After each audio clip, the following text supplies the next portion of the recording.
I'm joined now by the Liberal Democrat leader, Jo Swinson. Welcome. Good to be with you, Andrew. You've been instrumental in making this election happen, so why have you risked going down in the history books as the party leader that paved the way for Boris Johnson to win an overall majority, deliver his Brexit and govern for the next 5 years? Well, the Liberal Democrats want to stop Brexit, as you know, and we have long said that we felt the best way to do that was through a people's vote. But the situation that we found ourselves in over the last week to 10 days was one where Boris Johnson had got a deal with the European Union.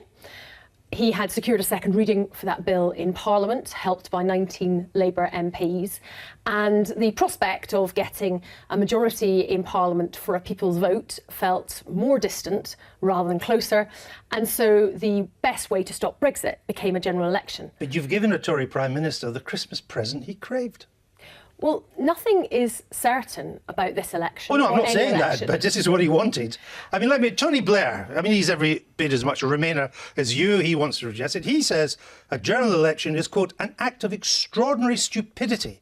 It will pave the way for a Tory Brexit. Now, that's not certain, but there's a good chance he's right. Well, it's certainly a risk, but so would continuing have been. And I feel the risk would have been that Boris Johnson would have got his Brexit deal bill through with the help of Labour MPs. And the other thing that we needed to bear in mind was that until Monday of this week, we didn't have the extension to Article 50. And indeed, from conversations with fellow EU counterparts, there was a lot of resistance and reluctance. Particularly from Paris. Particularly the French. And indeed, the intervention that myself with the SNP made at the weekend gave them the confidence that they needed to offer that extension and prevent us crashing out without a deal on Thursday, tomorrow, which otherwise could have been the case. But why did you give up so easily on a second referendum in this Parliament? I don't agree with that characterisation. We have tabled amendments 17 times for a people's vote. But there hasn't been a vote on a second referendum for 6 months. Well, there would have been within the last 10 days if the Labour Party had backed our amendment, because with their support it would have been selected by the Speaker and put to a vote. But that's just the latest example of where Labour haven't backed it. Well, certainly, as I say, Labour haven't been backing it wholeheartedly. 19 Labour MPs voted for the deal. And also it's the case that those Conservative rebels, some of whom had been moving towards the people's vote, had definitely become cooler on the idea since Boris Johnson got his deal with the EU. Well, look, we are where we are. Do you accept if the Conservatives win a majority in this election that they will have a mandate for their Brexit deal? I accept if they win a majority that they will push through their Brexit deal. I'll still argue and believe that it's a bad Brexit deal, but I entirely expect that they will take that as a mandate to push that forward. And of course, in that scenario, that it will be a mandate? They would have the votes to push it through Parliament, wouldn't they? So if Boris Johnson wins this election, and at the moment he's favourite, but we know many things can change, but at the moment he is, you'll accept it's game over, that Brexit is happening, and you'll call off the campaign for another referendum? I'm not going to call off campaigning for what I believe in. And in the same way that when I was first elected in 2005 and Tony Blair had a large majority, I didn't stop campaigning for Liberal Democrat policies and ideas and the things that I believe in. But clearly, if Boris Johnson wins a majority, he will have the votes to deliver his Brexit deal. I'll still keep campaigning for the things that I believe in and that people will vote for me to do. But you've said, in the unlikely event that you were to win an overall majority, that you would have the mandate to revoke Article 50 and just cancel Brexit. So it surely must follow and in that scenario, if he wins, I would have the votes in Parliament to support that position. So it surely must follow if he wins, he has a mandate to carry out Brexit. And if I win a... No, but I just want you to confirm that. This is an important point, because if I win a Liberal Democrat majority government and I'm Prime Minister and I revoke Article 50, I don't anticipate that people that think that Brexit's a good idea will suddenly agree that revoking Article 50 is a good idea. I'm not asking you to change your mind. I'm just asking you that if he gets an overall majority in this election, he has the mandate to take us out on his terms. Well, he'll do that. I'll keep arguing and campaigning. Why are you so reluctant to say he has the mandate? Well, he would. He would do it, right? But he would. But I would campaign still for the things I believe in. I understand that. And speaking of you forming the next government, here's one of your leaflets. Here, I'll just show it up for the camera to see it. It says, Jo Swinson, Britain's next Prime Minister. When did you indulge in fantasy politics? I'm standing as a candidate to be Prime Minister, Andrew. No one stands as a candidate to be Prime Minister. You're standing as a candidate in Easton Barton. I'm standing as the leader of the Liberal Democrats, and you're right, we have a parliamentary democracy system, and the leader of the party who secures the most MPs or a majority of MPs becomes Prime Minister. Believe it or not, I do know how it works. So that is the sense in which I'm the candidate to be Prime Minister. But you know, I know, our viewers know, you're not going to be the next Prime Minister. Well, hang on a second, Andrew. We're about to have a general election where millions of people out there are going to cast their votes. We know that. And exactly. And it's not up to you to tell them what they can and can't choose. No, you can't play. I'm not telling them. Yeah. I'm not telling them. I'm saying that from everything we know about politics, our viewers, you as well, every commentator knows you're not the next Prime Minister, and it's unrealistic for you to say so. I cannot disagree with you more on this, Andrew. Right? We are in a very volatile political situation. Plenty of people said they didn't think Jeremy Corbyn would become leader of the Labour Party. Plenty of people said they didn't think Donald Trump would ever become president of the United States. Plenty of people said that they didn't think that Brexit would ever happen. We have seen many unprecedented political results in recent years. So would you rule out global domination? I'm standing... I mean, you're probably as good a chance of that as being Prime Minister. I disagree. Look, Liberal Democrats, let's face it, Liberal Democrats beat both the Conservative Party and the Labour Party in a national election for the first time in 100 years. Nigel Farage's party came first in the European elections. He's not going to win this election, is he? Well, I hope he won't. Right. He'll be standing in the election, clearly. OK, look, that's what you say. And politicians who want to be our Prime Minister should know what they're talking about. So I just want to show you this, what you told Parliament last week about the official Treasury assessment on Brexit. Let's watch this.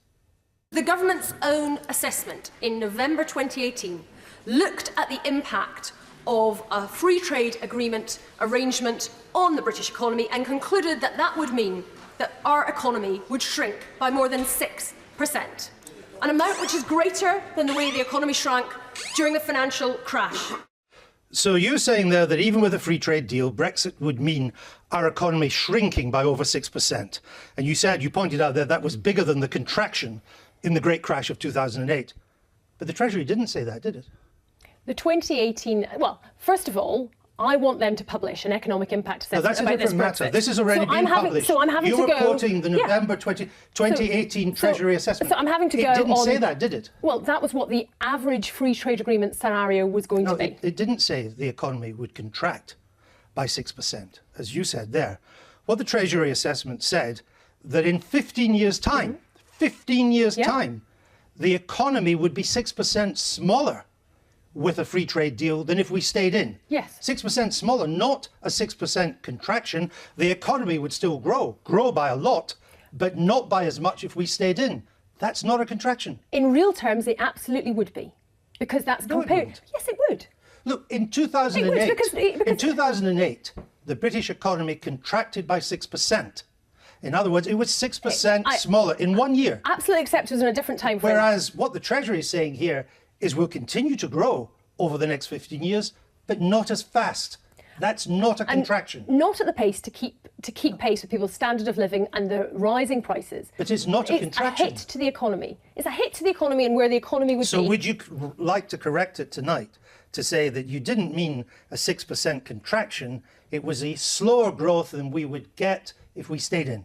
That our economy, yes, would be more than 6% smaller, 6.4%, I think is the figure that was in that report. Over 15 years. Over 15 years. And I would love to see what that was over 5, but they didn't produce the numbers for what would happen. In fact, we don't know if it, in fact, would have been a much greater hit in the early years of that and then some mild recovery, because they haven't published those figures, Andrew. And I think the question we need to ask is why they haven't published... What you told the Commons for an aspiring Prime Minister was misleading. I think the essence is pretty spot on, but I absolutely think the question is, why are they not publishing those economic impact assessments? And it is because they know it will be damning. That's not what I was asking you, but never mind. I think we've kind of clarified that. Will the LibDems contemplate doing deals with other parties at a constituency level in this election to concentrate Remain votes around one candidate?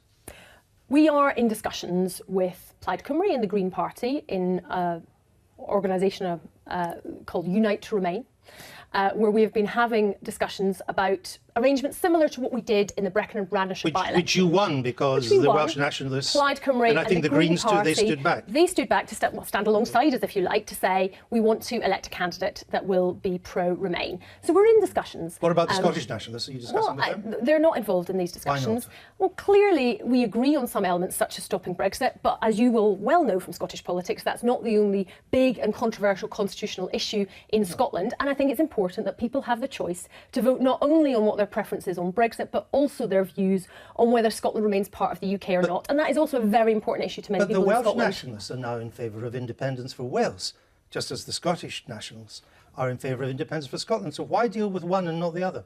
Well, look, the Plaid Cymru and ourselves have managed to have very cordial arrangements and discussions that are progressing well. There hasn't been the appetite in Scotland, I think, for the reasons that I set out, and it is a different political What about environment. Uxbridge, the Prime Minister's seat here in London? Labour's challenging strongly. It's got a strong Remain candidate there. Mr Johnson's majority is only 5,000. You came a pretty poor third in 2017. Why not stand aside and help defeat Mr Johnson? Well, I think the problem with that is in the premise of your question that Labour has a strong Remain candidate. Well, it does. Well, the Labour Party is not a Remain party. I mean, you can ask Jeremy Corbyn I didn't this say that. time I and said again. the candidate was Remain. Was strongly Remain. Except candidates take their party whip, and the Labour manifesto, we haven't seen it yet, but it looks like their policy is going to be to negotiate a Brexit deal because they want to deliver Brexit. And they say that push it to a second referendum. And they say this time and time again, they want to deliver Brexit. They won't even say firmly which way they will campaign. So we cannot trust that Labour is in fact any kind of Remain party. They've proven time and again they're not. If Labour ends up the largest party, but without an overall majority, is there any arrangement that you could come to with Labour to allow it to form a government? I've been really clear. Jeremy Corbyn is not going to be put into number 10 on the back of Liberal Democrat votes, nor is Boris Johnson. Both of them want Brexit to happen. Neither of them are fit to be Prime Minister. So how do you get a second referendum without a Labour government? We have Liberal Democrat MPs elected because we're about to go into a general election where millions of people get the chance to choose. In the highly unlikely event, given because you've obviously convinced me, that you're not the next Prime Minister, how do you get a second referendum without a Labour government? Look, in this election, people have a clear choice. The Liberal Democrats are standing to stop Brexit. No, we know they have a clear choice, but if Labour ends up the largest party, but without an overall majority, but you won't help it form a government, you don't get a second referendum. We will vote for a second referendum, but we're not going to put Jeremy Corbyn into number 10. He's not fit to do the job, and he wants to deliver Brexit. So you don't get a second referendum then? Well, he wants to deliver Brexit. Right? He's a also Brexiteer. promised a second referendum, and unless you help him get into power, you certainly ain't going to get one with the Tories. So unless you help Mr Corbyn into power, you don't get one with Labour either. Jeremy Corbyn is a Brexiteer, but that's not the only problem with Jeremy Corbyn. This is also a man who has allowed things to be done in his name and his party where there have been serious complaints about anti-Semitism, and he has refused to take the action necessary to deal with that. Now, that is a fundamental problem in terms of his values. That's another reason why you won't deal with them, even at the cost of not getting a second referendum. We will always campaign for a second referendum. We will always vote to have a people's vote if we're unable to secure a Liberal Democrat majority to revoke Article 50 outright. And we'll continue to do that in the next Parliament, but we're going to have many, many more Liberal Democrat MPs because we know that we're competitive in hundreds of seats around the country. Jo Swinson, thanks for being with us tonight. I hope we get a chance to speak again as the campaign develops.